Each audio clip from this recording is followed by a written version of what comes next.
आइए दोस्तों, आज हम जानकारी लेते हैं खिलजी वंश की। खिलजी वंश दिल्ली सल्तनत का एक वंश रहा था, जिसका दिल्ली सल्तनत के कुल 5 राजवंशों में से सबसे कम कार्यकाल रहा था। अर्थात खिलजी वंश की स्थापना 1290 में हुई थी और 1320 तक चला था। 1290 से 1320 तक इसमें कुल 3 शासन आए थे। जिस संस्थापक था जलालुद्दीन खिलजी, और अगला शासक बना था अलाउद्दीन खिलजी, और अगला शासक बना था मुबारक शाह खिलजी। खिलजी वंश की स्थापना जलालुद्दीन खिलजी ने करी थी। जब जलालुद्दीन खिलजी ने खिलजी वंश की स्थापना करी थी, उस समय जलालुद्दीन खिलजी की आयु 70 वर्ष थी, अर्थात काफ़ी उम्र का था।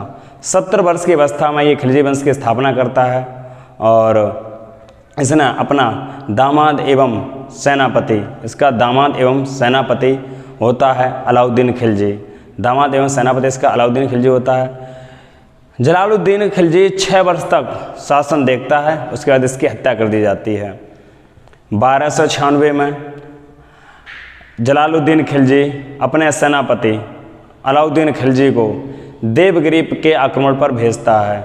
देवगिरी के आक्रमण पर भेजता है तो 1296 में अलाउद्दीन खिलजी देवगिरी पर आक्रमण कर वहाँ से बहुत बड़ी मात्रा में धन लूटता है।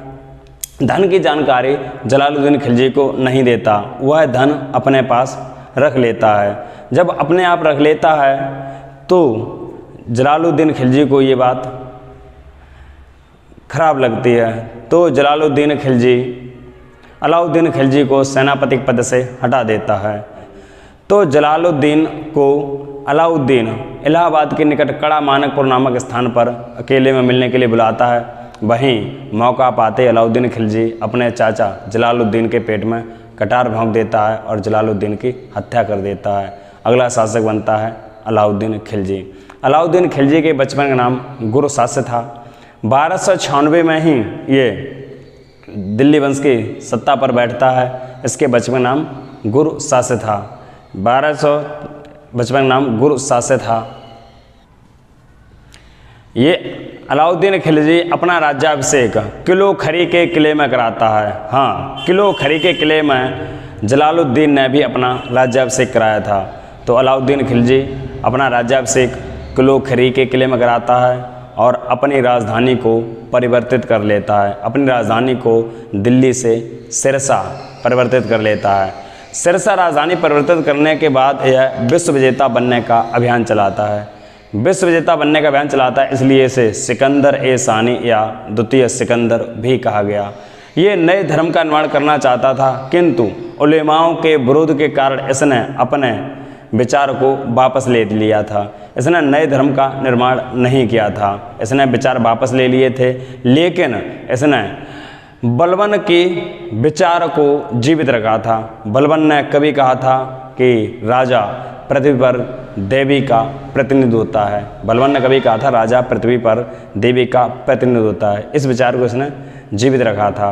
1298 में गुजरात विजय के लिए इसने अपने 2 सेनापति भेजे थे। 1298 में ये गुजरात विजय कोई अभियान चलाता है और अपने 2 सेनापति भेजता है, जिनका नाम था उलुग खां और नुसरत खां। 1298 में उलुग खां और नुसरत खां को ये गुजरात विजय पर भेजता है, तो यहाँ पर जीत प्राप्त होती है। तो गुजरात विजय के उपलक्ष्य में ये कुतुब मीनार के निकट एक मीनार का निर्माण कराना चाहता था, जिसका नाम होता था अलाई मीनार, किंतु अलाई मीनार बनाने में सफल नहीं होता है। तो एक दरवाजे का निर्माण कराता है, जिसका नाम होता है अलाई दरवाज़ा।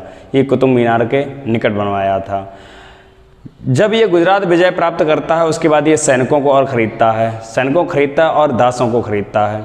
तो ये दिल्ली के दास बाज़ार में ख़रीदने जाता है, तो वहाँ मिलता है मलिक गाफूर बिकने के लिए खड़ा होता है। तो अलाउद्दीन खिलजी की तरफ देखकर एक बार बोलता है कि मुझे आप अल्लाह के लिए ख़रीद लीजिए। बोले ऐसा क्या तुझमें है अल्लाह के लिए जो ख़रीद लिया जाए? कि मैं एक हिजड़ा हूँ, मेरे आगे पीछे कोई नहीं है, मैं जो भी कार्य करूँगा वो राजा के हित में करूँगा। तो ये बात सुनकर अलाउद्दीन खिलजी इसे बहुत महंगे रेट में ख़रीद लेता है और इसे 1000 दीनार में ख़रीदता है। 1000 दीनार में ख़रीदने के कारण मलिक गाफूर को 1000 दीनारी भी कहा जाता है। मलिक गाफूर को 1000 दीनारी कहा, तो मलिक गाफूर को अपना सेनापति नियुक्त करता है और इसे बाजार का अधीक्षक भी नियुक्त करता है। अलाउद्दीन ने बाजार नियंत्रण प्रणाली को सुदृढ़ रूप दिया। अलाउद्दीन ने बाजार नियंत्रण प्रणाली को सुदृढ़ रूप दिया और इस प्रणाली को कहा गया दीवान ए रियासत।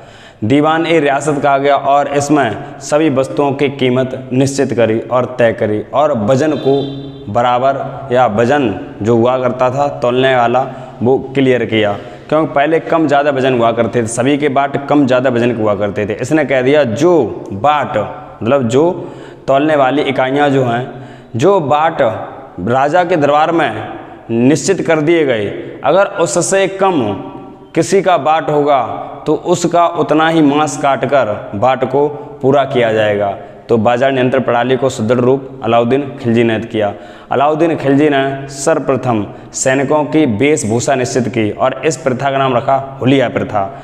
सैनिकों के लिए एक प्रथा चलाई थी जिसका नाम था हुलिया प्रथा। इसमें सैनिकों की वेशभूषा निश्चित करी थी और अलाउद्दीन खिलजी ने घोड़े को दागने की प्रथा या घोड़े पर ठप्पा लगाने की प्रथा को प्रारंभ किया था।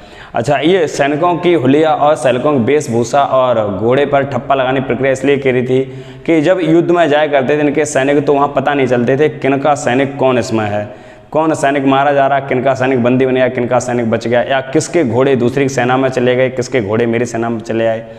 तो सर्वप्रथम इसने सैनिकों की हुलिया प्रथा को प्रारंभ किया और वेशभूषा निश्चित करी। अलाउद्दीन खिलजी ने घोड़े को दागने की प्रथा को प्रारंभ किया। अलाउद्दीन खिलजी ने सबसे पहले भारत में भूमि पर जो कर लगाया था वह पैमाइश करा के लगाया था।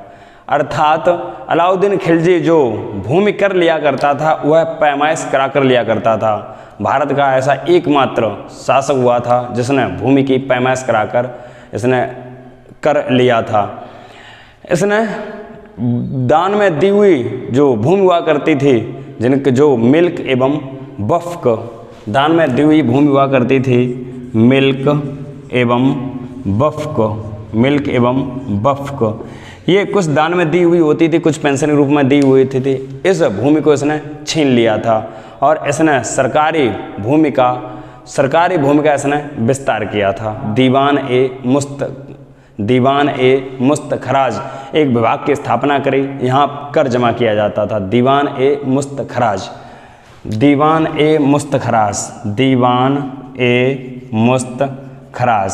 इसने 2 कर और लगाए थे।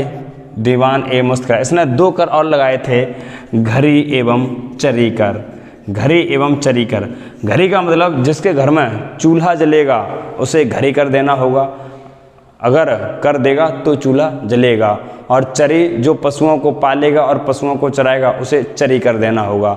इसने दीवान ए मुस्तखराज एक विभाग की स्थापना करी थी, ठीक है, जिसमें लगान वसूल किया करता था और लगान वसूल करने वाले अधिकारियों को मुकद्दम ए चौधरी कहा था। 1301 में अलाउद्दीन रणथंभौर के शासक रणथंभौर के शासक होते हैं हम्मीर देव पर आक्रमण करता है, लेकिन हम्मीर देव यहाँ पराजित नहीं होते। हम्मीर देव पर आक्रमण करता है, यहाँ हम्मीर देव अलाउद्दीन खिलजी को पराजित कर देता है। इसका वर्णन सारंगधर की पुस्तक है हम्मीर रासो एवं हम्मीर हठ। इसका वर्णन सारंगधर की पुस्तक हम्मीर रासो एवं हम्मीर हठ में मिलता है। 1303 में मेवाड़ के शासक राणा रतन सिंह पर आक्रमण करता है। तो वहाँ राणा रतन सिंह को पराजित कर देता है। अलाउद्दीन खिलजी के दरबार में एक विद्वान अमीर खुसरो निवास करता था, जिसे अलाउद्दीन ने तोताए हिंद की उपाधि दी थी। अमीर खुसरो अपनी पुस्तक में सुलेमान और रानी सैबा के प्रेम प्रसंग का वर्णन करता है, जिसे पद्मावती और अलाउद्दीन के रूप में पहचाना जाता है। अमीर खुसरो ने भारत में सर्वप्रथम तबले का आविष्कार, सितार का आविष्कार और खड़ी बोली का प्रारंभ किया था। अमीर खुसरो का जन्म एटा के पटियाली में हुआ था। अलाउद्दीन खिलजी अलाउद्दीन खिलजी की मृत्यु जलोदर रोग से होती है। अलाउद्दीन खिलजी की मृत्यु जलोदर रोग से हो जाती है।